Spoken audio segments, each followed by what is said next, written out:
Olá, muito bom dia. Seja bem-vindo a mais uma edição do De Sol a Sol, onde lhe damos a conhecer todas as semanas o seu país rural. E porque junho é o mês dos Santos Populares, vamos dedicar este programa a tudo o que faz deles uma verdadeira tradição. Vamos mostrar-lhe como é feita a saborosa broa de milho, acompanhar um dia da pesca da sardinha, que é tão consumida nesta altura, e revelar-lhe alguns dos segredos dos manjericos. Pelo meio, vamos estar à conversa com Rita Sá, bióloga pesqueira. Se ficou curioso, não saia daí, acredito que vale sempre a pena ficar desse lado. Começou por ser produzida em casa ou em fornos comunitários.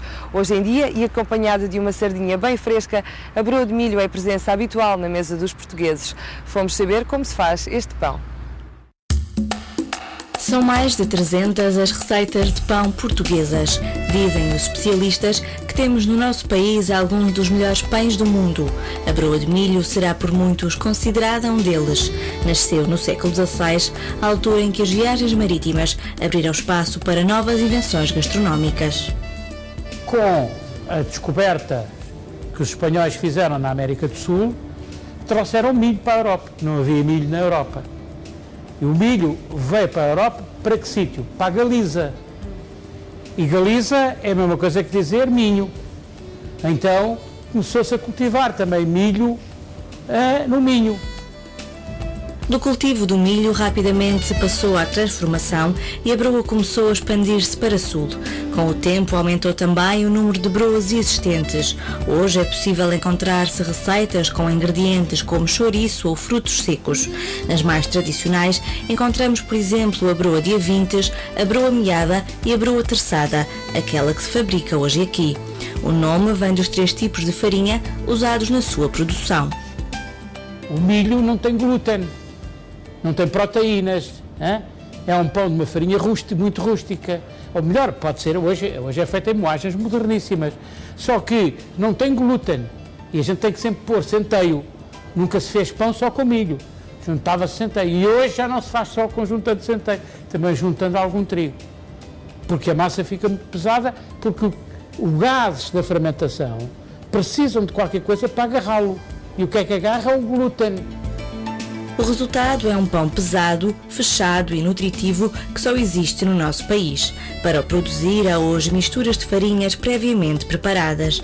Depois há que juntar a água numa proporção que ronda os 60% da massa e numa temperatura a determinar.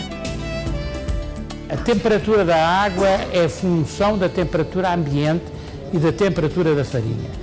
Um bom padeiro deve começar por fazer as contas.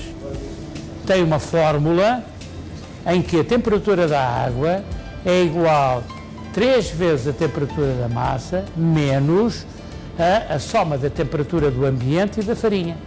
E assim se sabe a que temperatura é que se pode pôr a água para fazer a massa.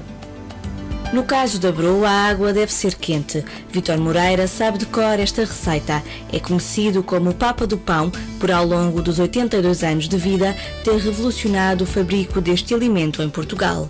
Quando começou a ser padeiro, as técnicas eram bem diferentes das atuais. O pão crescia devido ao uso de uma pequena porção de massa podre. Hoje, utilizam-se leveduras biológicas. As leveduras comem os açúcares, transformam em álcool e gás carbónico e, portanto, há uma fermentação. É preciso que essa fermentação se faça, porque senão fica uma massa, parece cimento. Para ficar fofo, é preciso que ela fermente. Há 50 anos, a lei não permitia que o pão de milho fosse produzido de forma industrial. A sua cozedura acontecia apenas em casa de particulares ou nos velhos fornos comunitários. Hoje, sem o sabor do pão caseiro, mas feito com mais controlo, podemos encontrá-lo em qualquer supermercado. E apesar do Papa do Pão recomendar que a sardinha se faça acompanhar do belo pão de trigo, a verdade é que há cada vez mais gente a saboreá-la em conjunto com a broa de milho.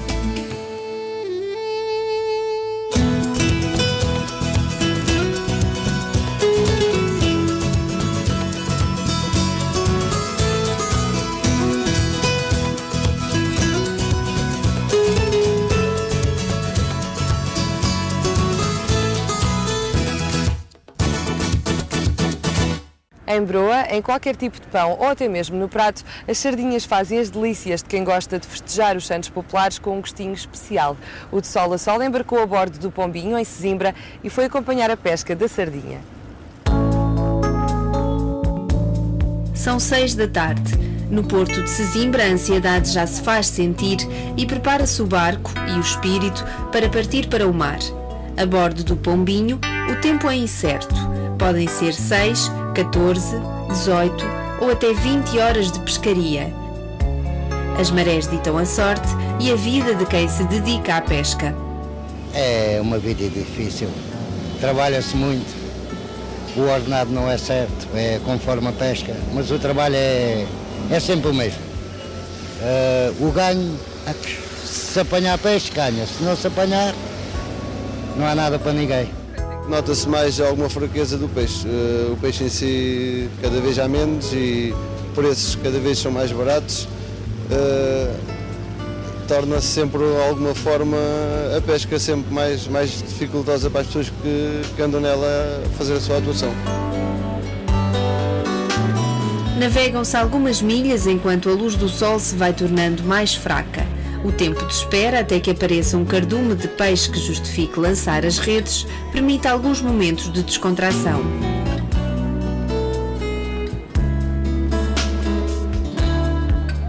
A noite cai e depois de algumas horas de navegação é agora a altura de pescar.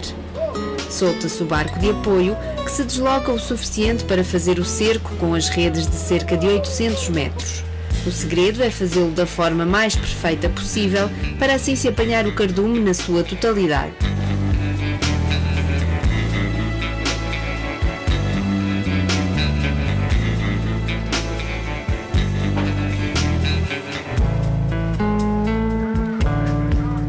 Puxam-se as redes e as sardinhas são colocadas em contentores. Fazendo as contas, desta vez pescaram-se cerca de 3 toneladas.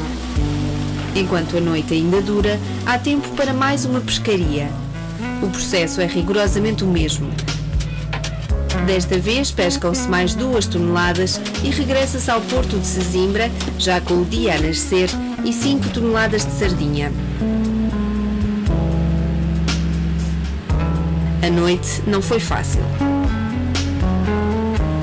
Não foi o melhor para nós, mas pronto, não se pode dizer que também foi mal. Foi o que se pôde, foi o que se encontrou, foi o que se conseguiu fazer a captura.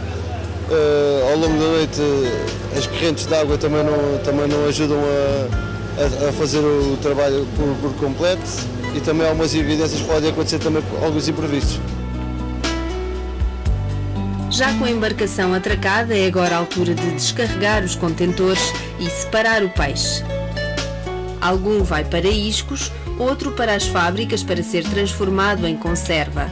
No entanto, há erros que se cometem e que dificultam a venda. Será, se calhar, de haver excesso de capturas quando deve de haver, se calhar, menos. Quando se apanha, não se vende, tem que se mandar fora. As fábricas também já não suportam, se calhar, muita quantidade que nós apanhamos. E não há um meio termo de captura nem de vendagem. Os preços baixos a que o peixe é vendido aos comerciantes e o aumento que se verifica quando é vendido aos consumidores, especialmente no verão, é também considerado injusto. Até haver esta coisa da CE, que liberalizou os preços, havia uma percentagem que era fundamental para a coisa estar melhor. Portanto, havia uma percentagem, acho que era 20% sobre o valor do peixe. Se o primeiro comerciante tivesse só aquela margem de manobra, né, por comprar-nos nós a 50 cêntimos com compra, só podia vender a 70.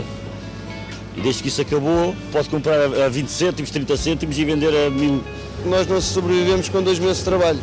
Nós andamos um ano inteiro a trabalhar. E ao longo do ano a nossa média é sempre 35, 40 cêntimos, 45 no máximo. Só no verão, pronto, é que ela dispara.